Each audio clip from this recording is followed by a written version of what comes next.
March 17, 1943. The U-boat operations room in Curle, France.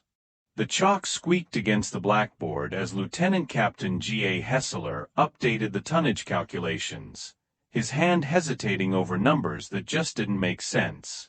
Standing in front of Admiral Karl Dönitz and the gathered staff officers, he wrote a figure that would have been laughed off as Allied propaganda just months before.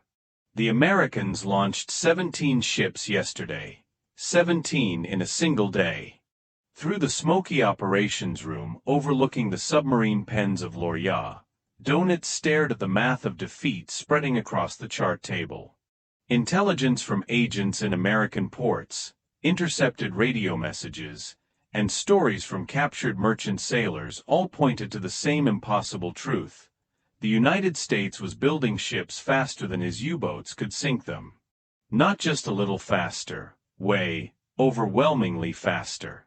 The commander of Germany's submarine force, the mastermind behind the tonnage war that had pushed Britain to the brink of starvation, was watching naval warfare change right before his eyes, all because of industrial math.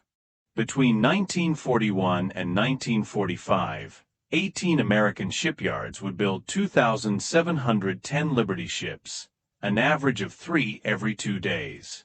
What Dönitz didn't fully get yet was that this was just one part of an industrial tsunami that would produce over 5,000 vessels and completely turn the Battle of the Atlantic around.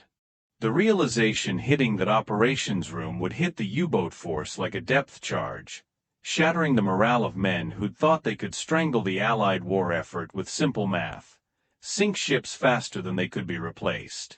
The idea had been straightforward when Dönitz first presented it to Hitler in 1939.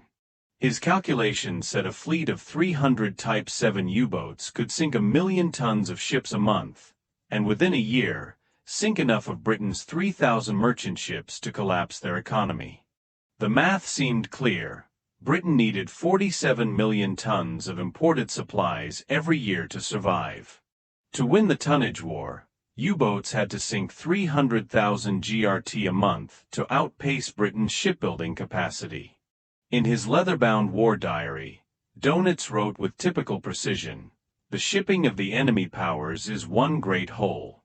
It doesn't matter where a ship is sunk, eventually, it has to be replaced by a new one."